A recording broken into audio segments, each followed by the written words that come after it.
La idea es, bueno, el ambiente de trabajo es el siguiente. En esta área de la simbología se muestra entonces un cuadrado rojo que representa x cuadrado, un rectángulo rojo que representa x y un cuadrado más pequeño que representa la unidad. También se representa un rectángulo azul que representa a menos x y un cuadrado pequeño que representa a menos 1. En esta área están las visualizaciones que se podrán tener para poder hacer el trabajo que se quiere realizar.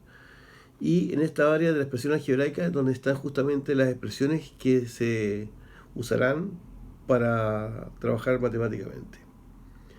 En esta zona, la columna a la izquierda controla los términos libres del primer factor, por ejemplo eso, así. Y este deslizador controla el coeficiente de x, por ejemplo así.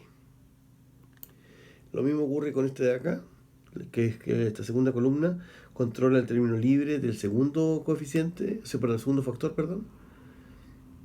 Y este controla el coeficiente de x del segundo factor. Bien, partamos entonces. El trabajo inicial entonces puede ser el siguiente. Al tener esto dibujado, se le puede pedir a los estudiantes entonces que visualicen esto y ellos deberían tener una visualización parecida a esto otro acá. ¿Por qué esto? Porque es x por x que está vinculado con x cuadrado. Estando eso, uno puede ver la expansión de eso, que es x cuadrado, y los factores que están involucrados. Si aumentamos el término libre de x a s, por ejemplo, la idea está en que los estudiantes puedan determinar o descubrir que los bloques que se pueden representar esto, al hacer la multiplicación, van a ser de esta forma. Eso que involucra que está participando aquí un bloque cuadrado de este tipo, que según la simbología es x cuadrado, y un rectángulo de este tipo, que según la simbología es x. Por lo tanto, esta figura completa representa a x cuadrado más x. Si vemos la expansión, efectivamente x cuadrado más 1x, y al ver los factores asociados, se observa que participan x y x más 1 entonces en ese producto. Bien. Si se amplía esto,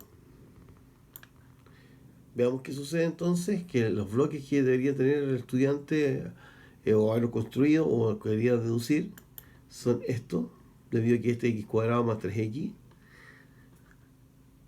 la expansión es esa, x cuadrado más 3x también, sabemos que se condice con la suma, que tengo un término de x cuadrado, un bloque de x que representa x cuadrado y tres bloques que representan x, por eso x cuadrado más 3x, y los factores que están involucrados en esto.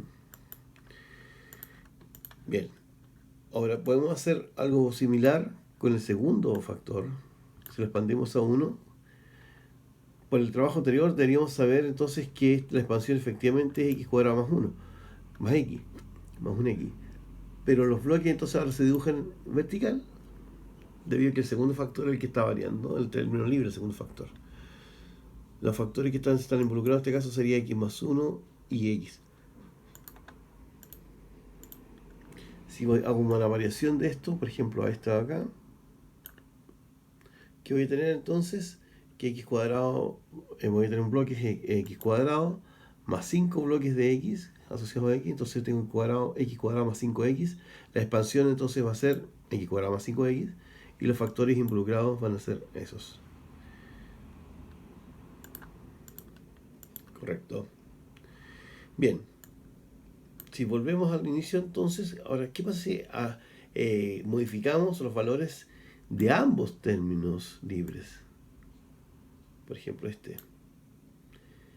Ahora, si lo asociamos a lo que teníamos anteriormente, tenemos x más 2 por x más 1 que voy a tener un trinomio cuadrático que tiene involucrado un x cuadrado, porque x por x va a dar x cuadrado, pero lo que ocurre acá es que al ver los bloques, tanto al modificar horizontal como verticalmente los valores los valores de los binomios, los valores independientes de los binomios, los rectángulos se modifican horizontal y verticalmente.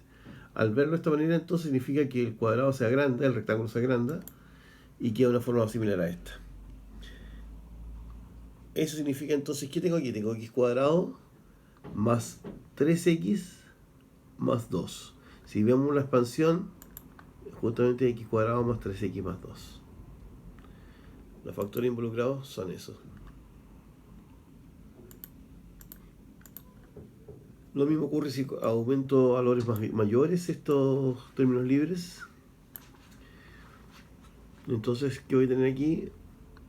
Una figura de ese tipo, donde tengo un x cuadrado, 4 bloques horizontales, 7 bloques verticales.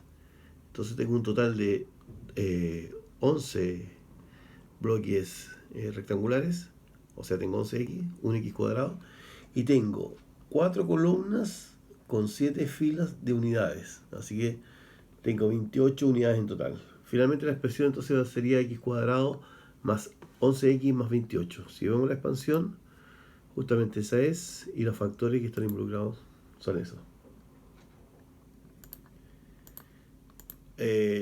Conviene hacer notar entonces que en este caso, para esta situación, cuando los factores son iguales, las figuras entonces que quedan son de forma cuadrada, porque tienen la misma cantidad de factores, los mismos factores tanto verticales como horizontales, así que quedan cuadrados, no rectangulares como los anteriores. La expansión en este caso va a ser x cuadrado más 2x más 1, efectivamente esa es. Si modificamos esto ahora a x más 3, por ejemplo, por x más 3, nuevamente voy a tener un cuadrado donde los factores son x más 3 por x más 3, y ¿qué vamos a tener entonces como resultante? X cuadrado más 6x más 9. Si vemos la expansión, efectivamente esa es. Lo que se quiere ilustrar entonces es la idea de que cuando yo modifico los términos libres de cada factor de modo que sean iguales, el patrón que queda, la figura que queda resultante acá, siempre es un cuadrado. Eso entonces da la idea de poder introducir la noción de cuadrado de binomio.